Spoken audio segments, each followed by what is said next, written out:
Welcome to the Deep Dive, where we take your source material and turn it into the essential conversation you need it to have. Today, we're doing a deep dive into an organization that, well, despite being praised by the most powerful historians of its time, has somehow become a footnote: the Essenes.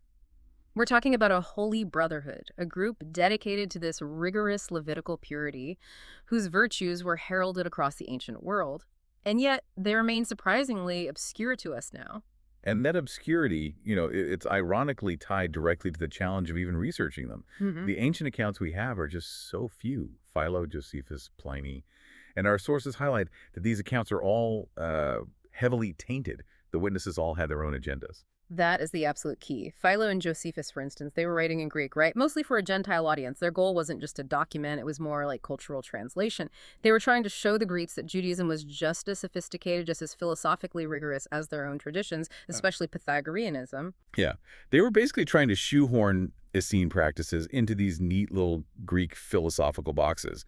And that bias, it continues to plague modern scholarship. The debate today often sees scholars divided into two camps. You have one group that's desperately trying to minimize any link between the Essenes and early Christianity. And another that just magnifies it, right? Exactly. As our primary source, Christian D. Ginsburg, puts it, the Essenes are effectively crucified between the two scholarly demands. Okay, so let's unpack this. Our mission here is to move past those biases. We want to build an impartial picture of Essene life, their extreme dedication to purity, their surprising economic structure, the fierce debate over where they even came from, and of course, their undeniable influence. Right. And to understand the Essenes, you really have to start with their spiritual core. They held the law of God with just the utmost veneration. Moses was treated with the highest homage. I mean, get this, blasphemy against Moses was a capital offense within the order. Wow. But it went beyond just following rules, didn't it? They were aiming for something more. Much more. They were aiming for a prophetic spiritual life, They wanted to achieve the status of the Holy Ghost. which they believed would allow them to prophesy and perform miraculous cures. To be like Elias, the forerunner of the Messiah. So it was this almost utopian goal of spiritual perfection that then mandated their most defining feature, this extreme, uncompromising purity. Precisely. And when we say Levitical purity, we're talking about the ritual purity laws from the Pentateuch, the first 5 books of the Old Testament. The Essenes took these laws, which dictate what makes a person ritually clean or unclean, and they just amplify them through the strictest possible interpretations. And that amplification had these huge implications for their daily conduct. Let's talk about their famous stance on oaths. Right. They believed that invoking heaven, or the heavenly throne, in some casual oath was a desecration, a violation of purity, so they just abstained from all of them. Their communication was just, nay, nay. Yep. Our source material notes they believed anything more than that came of evil. It's a striking practice. It required absolute trust within the community because a sworn contract was just off the table. And this strict adherence to purity, it eventually forces them to completely withdraw. I mean, if contact with anyone who wasn't practicing their rigorous laws instantly made an Essene impure, well, they couldn't really exist in general Jewish society, could they? No, they couldn't. It forced them into these self-sufficient, isolated communities, a lot of them near the Dead Sea, and that separation is what made their communal life so radical. Okay, here's where it gets really interesting, especially from an economic perspective. When they withdrew, they deposited everything, all their property, all their wealth into a common treasury. Everything. They abolished the distinctions of rich and poor, of masters and servants. They literally called no one master upon earth. This wasn't just communal living, this was a radical economic statement. Oh, absolutely. Fiercely egalitarian in a world that was defined by the deep hierarchies of the Roman Empire and Judean landowners. And this philosophy, it extended to violence, too. They lived peaceably, they rejected slavery, rejected war, and famously refused to manufacture any martial instruments, whatever.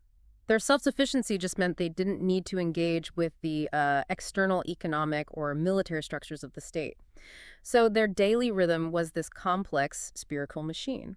Before sunrise, they'd assemble facing the sun to offer their national hymn of praise for the renewal of light. But I have to ask a clarifying question here because I think a lot of listeners might jump to a conclusion. Was this sun worship? It's a very common historical mistake, and it often comes from Josephus's description. But no, absolutely not. They were fiercely monotheistic Jews. The act was a prayer for the renewal of creation known as Hamay Laaretz. They were praising God, the creator of the sun, not the sun itself. Okay, that makes sense. So after that, they would work diligently, farming, building, healing, until about the 5th hour, around 11 a.m. That's when the process of purification would begin. Everyone would assemble for a full baptism in cold water. They put on a fresh white garment, the symbol of their regained purity, and only then could they proceed to the refectory. The common meal, the center of their spiritual day. And it was taken with the solemnity of entering the temple itself, observed in a mysterious silence. Mm. This simple meal, mostly vegetables, wasn't just sustenance. It had the character of a sacrament. And this is a really crucial distinction, right? It highlights their break with mainstream Judaism. If they were so dedicated to purity, why did they refuse to offer the mandated animal sacrifices at the temple in Jerusalem?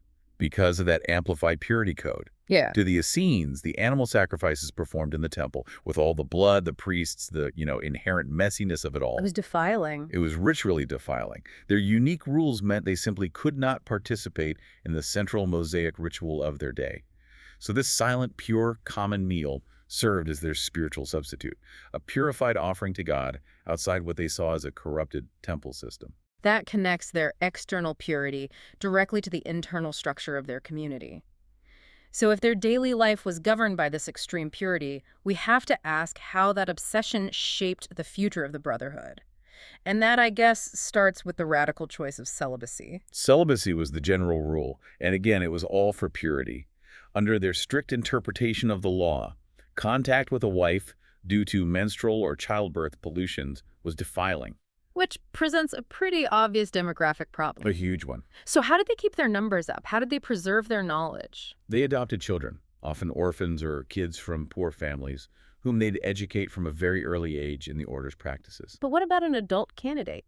An outsider? The Hazalon? For them, joining was not easy. It required a 3-year probation, the novitiate broken into these distinct punishing stages. Stage 1 was 12 months. Right. And the novice immediately had to turn over all their possessions to the common treasury. They received 3 specific items: a spade, to bury excrement and maintain camp purity, An apron for their constant washings. and a white robe. But critically, they remain outsiders, still excluded from that sacred common meal. And if they passed that first year? Then they entered stage 2, which lasted for 2 more years. They were admitted to a closer fellowship and partook of the holier water of purification, which shows their spiritual water was different from the world's. But they were still excluded from the sacramental common meals. Full membership was very hard-earned. So upon final admission as an associate, the Homilites, they took what our sources call the most solemn oath of their lives, the only time an oath was ever permitted. And they swore to 3 things: love to God, merciful justice toward men, which included faithfulness to rulers, since they believed all rulers came from God, and purity of character. And that purity of character vow, that included a promise of strict secrecy. Strict secrecy toward outsiders about their secret doctrines, the mysteria. And this wasn't just general privacy. It specifically covered esoteric knowledge connected with the Tetragrammaton, the holy, unspoken name of God, and the names of the angels. It reflects a very deep engagement with mystical Jewish practice. That secrecy suggests an intense, almost Gnostic level of dedication. And on top of that, the brotherhood wasn't flat, it was subdivided. Into 4 internal orders of increasing purity. The concept was so central that physical distance was maintained between these groups. The distinction was severe. If a higher order member accidentally touched a lower order member, The higher member was instantly impure. Instantly. And they'd require specific washings and lustrations just to regain their status. Purity was literally the social currency of the community. this intense dedication leads us right into the great historical puzzle. Where did this movement come from? Josephus explicitly claimed that the Essenes lived the same kind of life which among the Greeks has been ordered by Pythagoras. Exactly. And that led 19th century scholars like Zeller to argue that Essenism must have originated under strong Greek Pythagorean influence. And you can see why that thesis held on for so long. Oh, absolutely. Zeller listed 19 supposed resemblances: the ascetic life, sharing goods, rejecting animal sacrifices, wearing white, insisting on purification. The prohibition of oaths, dualistic views. On the surface, it looks like a compelling synthesis of Greek philosophy and Jewish law. It does. But what's fascinating is how Ginsburg just systematically dismantles that comparison. He argues that if you look closely, the differences are, quote, far more numerous and vital than the parallels. So the similarities are just superficial practices, the white robes, the asceticism, things that could have easily come about independently from a focus on purity. That's the argument. The core differences are ideological. Let's look at the foundational beliefs. First, the Essenes were fiercely monotheistic Jews who revered the Torah. And the Pythagoreans were polytheists. Worshipped a whole pantheon of gods. Second, Essenes were guided solely by inspired scripture. Pythagoreans clustered around the authority of Pythagoras himself. Third, and this is maybe the most telling one, the Essenes strictly forbade scientific studies, logic, metaphysics, astronomy. They thought it was injurious to devotional life. Earthly knowledge was a distraction. While the Pythagoreans practically invented mathematics and astronomy, you just can't have a shared origin when you fundamentally disagree on the entire purpose and value of rational inquiry. It doesn't add up. Not at all. And fourth, their eschatology diverged dramatically. The Essenes maintained that fate governs all things, a kind of theological determinism. The Pythagoreans believed in metempsychosis, the transmigration of souls, and that man could influence his own fortune. When you compare these fundamental doctrines, the idea of a Pythagorean origin it collapses. So if they didn't come from Greece, where did they come from? The consensus, which is reinforced by Ginsburg's work, is that Essenism was an outgrowth of Pharisaic Judaism, specifically from the Chassidim, the pious. It was an internal Jewish movement that took the existing Levitical purity laws and just applied them with absolute logical consequence. They were the ultimate purists. Yes, they shared many Pharisaic features, the classes of purity, the novitiate period, the communal meal as a sacrament. The difference was really just the degree of application, while Pharisees adapted purity laws to live within the community. The Essenes, as we said, withdrew completely from the population, from the temple. And they also rejected the Pharisaic belief in the resurrection of the body. Right, though they strongly affirmed the soul's immortality. They were simply the most extreme expression of the purity code available in Judea at that time. And this path of consequential purity, it brings us to the final and most provocative part of this deep dive, the undeniable connection to early Christianity. The identity of specific precepts between Essene doctrine and Christ's teachings is, well, it's striking. It is unquestionable. Consider the economic teaching. The Essene practice of selling all possessions and sharing it among poor brethren.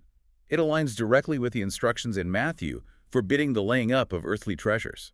And their rejection of hierarchy.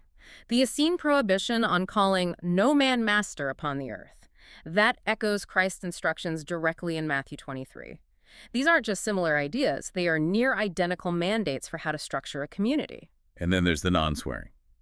Christ's command to not swear at all, but to say yea, yea, and nay, nay, is essentially a direct quotation. It's an endorsement of established Essene practice. It's a remarkable convergence. It also extends to their deeper spirituality. The Essenes refused animal sacrifices, striving instead to present their own bodies as a living sacrifice, holy and acceptable unto God. That is almost verbatim the language Paul later uses when exhorting the Romans. They were ready-made for the spiritual revolution. It really helps explain why we hear so little about the Essenes after 40 AD. The strong similarity between their precepts and the beliefs of primitive Christianity. It leads many to the conclusion that the Essenes as a body must have embraced Christianity. Yeah. They had already internalized the rigorous communalism and the ethical demands of the new movement. So what does this all mean? Despite their heroic virtues, their famous endurance under torture by the Romans, their devotion to piety, and their clear influence on the spiritual landscape, the Essenes are largely forgotten. They're lost in this historical friction between scholars who are determined to either prove or deny their affinity with Christianity. And they serve such a crucial function. They were a radical model of ethical living, a necessary spiritual counterpoint to the worldly Sadducees and the more legalistic mainstream Pharisees. They showed just how far Jewish piety could be taken when purity was the singular driving goal. And here's a final thought for you to chew on. Our sources point out that Jesus frequently rebuked the Pharisees and the Sadducees, but never the Essenes. Some scholars, including Ginsburg, have suggested that the teachings in the Sermon on the Mount are essentially a description of the Essenes. So if, as was often the case, every Jew had to align with one of these three major sects, and Jesus chose the path most congenial to his holy nature, then that raises an important question for you. How much of the essential radical communalism and ethical purity of the earliest Christian community was directly inherited from the Essene movement? And what does that tell us about the revolutionary spirit that defined that entire historical era? Something to ponder on your next deep dive.